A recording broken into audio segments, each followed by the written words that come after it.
physical versus virtual memory. So we know what RAM is, maybe, you have a general concept of what RAM is. So physical memory exists on, it exists on a chip or on a drive, right here. Right, we've got solid state memory, we've got our hard drive, that's what physical memory is. Okay, virtual memory, a little bit different. Virtual memory maps memory addresses used by a program called virtual addresses into physical addresses in computer memory.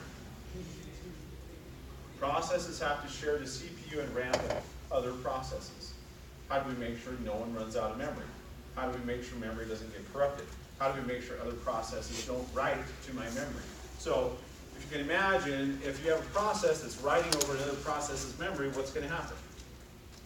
One of them's going to crash. One of them's going to crash, and we don't want that to happen. So if this idea then of virtual memory, let me draw. Let's pretend that this is my RAM, and each of these squares is a different location in my RAM, and let's say they're different blocks or bytes, however you want to say that. But you know, this is my RAM stick. And so each one has a physical location. We'll say this is location 1, 2, 3, 4, so forth and so on. And then virtual memory then maps memory addresses used by a program called virtual addresses. Okay, so then let's say I launch a program, and a program, I don't know how to draw this any differently, but I'm going to draw it like this, is going to start. And this is going to be my virtual memory. So it starts loading instructions into virtual memory. And let me just draw them this way. Just a little bit. So it starts loading all these different instructions into memory. All that the virtual memory does, or the virtual memory manager, I guess, it takes these virtual addresses and maps them over to a physical address. That one might be going there, that one might be mapped over there, that one might be mapped over there, that one might be mapped over there. And the virtual memory manager will then, as a process dies, it will close Word or whatever, then we can reallocate our physical memory to be free so that it can then contain stuff for other processes that we might launch later on. Okay, so physical versus virtual memory. Say you were to like reopen that program, just the virtual memory, does that reallocate to the same place in RAM? It would allocate to the same place in virtual memory, but then that virtual memory meant, no, there's no guarantee it would be the same place in RAM. It could go anywhere, any of those unallocated spots. And let me think here. In my ethical hacking class, one of the big vulnerabilities or exploits that folks can do, and it's still very common, is if I can predict where this memory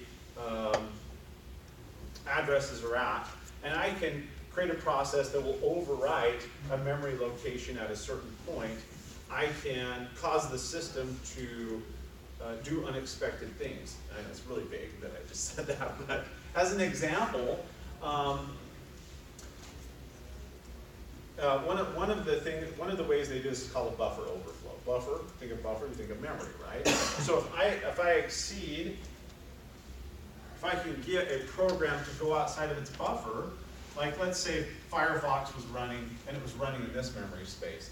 Let's say there was some vulnerability and I could get it to sending Firefox this particular instruction, I get it to jump out of its memory space into some other memory space, like memory space for the root user of Linux or some other process that's running as a root user. I can compromise the system and attack it. And this happens all the time. There are programs that are out there that people write with bugs in them, vulnerabilities, and if people can cause them to jump outside of their allocated memory, you can do bad stuff. Hey, see, there was a big problem with Java.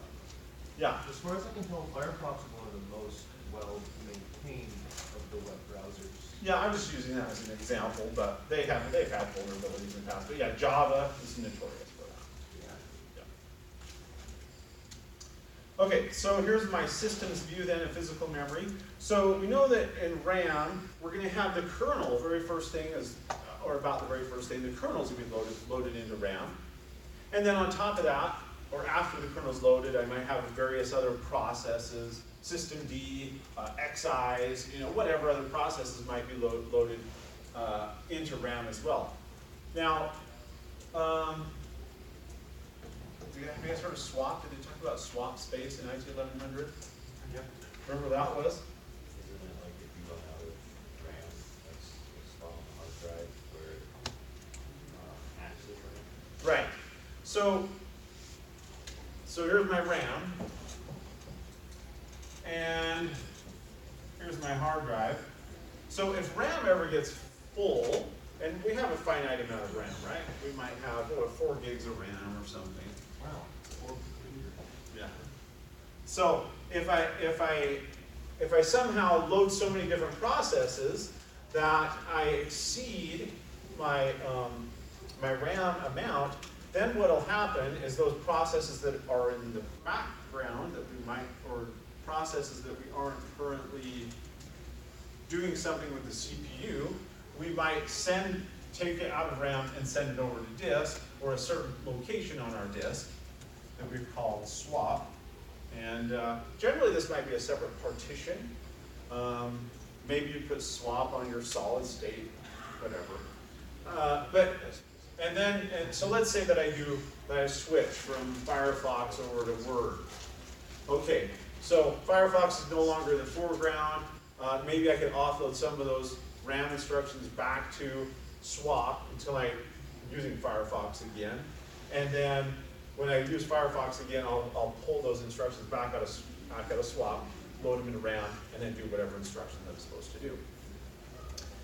So personally, I believe that swap space is becoming less of a necessity because our RAM is getting so huge nowadays. I mean, you have 8 gigs, 16, I think I have 16 gigs of RAM in my office machine. And also, we were using solid state drives. So it really doesn't matter. What if I don't have swap and I exhaust my RAM? Well, we just basically close the program, or I have to go fetch stuff off of my disk anyways. So I really think that swap is not as important as it used to be. But the rule of thumb several years ago was you should have, double your RAM. So if I have a 4 gig RAM, then my swap space should be 8 gigs. Just to make sure that I can contain anything that it throws at me, we'll do that. When you guys installed your VMs right now, do you have swap space? Very small amount. I don't know, I can't remember what the installer does. Could you just say manual install? 12. Is it 512? It does really small. Oh, Partitions on on the file system. On the other ones, I just said you just use the manual or automatic installer. I can't remember what it does. I think it puts a small amount of the swap. Okay. So we can look, so, Where it has swap. They would have to because we're running on an absolute minuscule amount of RAM.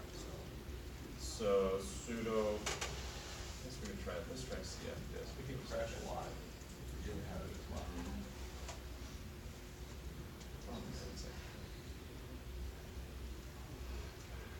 This is the one I need to reset my password.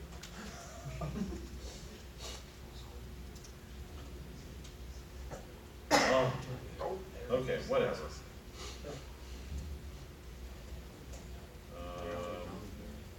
How am I going to reset that line? Alright. So, CF disk. Okay, so I should be able to look here and no, it doesn't really say. So I don't think I have any swap. That one doesn't Guess I didn't want swap on that one. But anyway, who cares? We can have swap space. We need to know what it is. Now in Windows or other systems, we're also going to have it. Windows has a concept called page